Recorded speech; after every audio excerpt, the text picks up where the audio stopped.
ఈ రోజు కలెక్టరేట్ కి వచ్చేసి మా విలేజ్ పక్కన నా సొంత గ్రామం వచ్చేసి బోరంపల్లి గ్రామము. దాని పక్కన ఉన్నటువంటి గోళ్ళ విలేజ్ ఉంది. ఆ విలేజ్ లో 1980 నుంచి ఒక గవర్నమెంట్ హోమియో డిస్పెన్సరీ ఉంది. ఆ హోమియో డిస్పెన్సరీ ఇంతకాలంగా ఇప్పుడు ఉన్నటువంటి రీసెంట్ గా ఏం చేశారంటే అక్కడ హాస్పిటల్ బిల్డింగ్ లేదని చెప్పేసి దాదాపు అంటే 15 లక్షల రూపాయలు విలువ చేసి ఒక గవర్నమెంట్ కోసం అని చెప్పేసి అక్కడ ఉన్నటువంటి వెంకటేష్ అనే వ్యక్తి ఎంపీటీసీ మెంబర్గా ఉన్నాడు. అతను సొంత ఖర్చులతో నిధులు రాకపోయినా కూడా హాస్పిటల్ బిల్డింగ్ కట్టించాడు.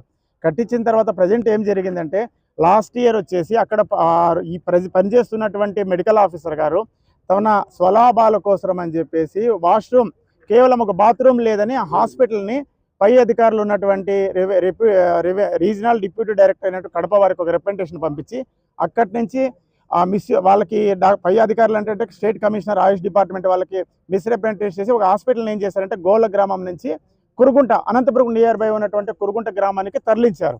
ఈ సమయంలో దీనికి సంబంధించి చాలా ఇన్ఫర్మేషన్ అంతా సమాచార హక్కు చట్టం కింద మేము తీసుకున్నాము. తీసుకున్న తర్వాత కూడా సంబంధిత అధికారులకి స్టేట్ కమిషనర్ గారికి రీజనల్ డిప్యూటీ డైరెక్టర్ గారికి ఎంత విన్నవించుకున్నా కూడా మా గ్రామస్తుల్లో ఎంక్వైరీ కూడా రీసెంట్గా జరిగింది. ఇంతవరకు అంటే ఎటువంటి స్పందన కూడా జరగడం లేదు.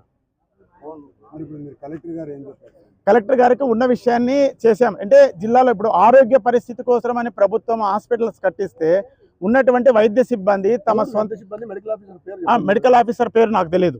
మెడికల్ ఆఫీసర్ గారు ఏం చేశారంటే అక్కడి నుంచి తన సొంత అవసరం ఒకరు టాయిలెట్ లేదని చెప్పేసి ఇంకోరు ఈ విధంగా చేస్తే ప్రజల కోసమైనటువంటి హాస్పిటల్ కట్టించి ప్రభుత్వం ఏర్పాటు చేసి ఏం ఉపయోగం చెప్పండి ప్రజలకు? అక్కడ వైద్య సేవలు అందించడానికి వాళ్ళకి ఇష్టం లేకపోతే బదిలీ చేసుకొని రావచ్చు, కానీ హాస్పిటల్ని ఇక్కడ షిఫ్ట్ చేసుకున్నారు.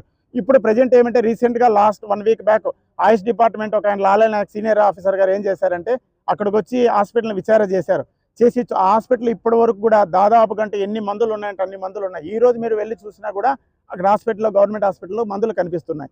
వీళ్ళు హాస్పిటల్ని ఇక్కడికి షిఫ్ట్ చేసుకోవడానికి మెయిన్ కారణం ఏమంటే అక్కడ సాయిబాబా టెంపుల్ ఉందంట, వాష్రూమ్ లేదంట డాక్టర్ గారికి. అంటే విలేజర్స్లో ఎవరు స్త్రీలు ఉండరా? వాళ్ళంతా మిగిలిన వాళ్ళంతా ఎందుకంటే డాక్టర్లకి సకల సౌకర్యాలు గవర్నమెంట్ ఏర్పాటు చేస్తేనే హాస్పిటల్ కట్టించాలా? ఈ విధమైనటువంటి ప్రభుత్వం ఈ విధంగా ఉంటే ఏ విధంగా ఉంటుందో ఒకసారి మీరు ఆలోచన చేయండి. ఈ విషయాన్ని పై అధికారులకు మీరు విన్నవించే విధంగా దీన్ని మీడియా ద్వారా పబ్లిష్ చేయండి. Okay, thank you sir.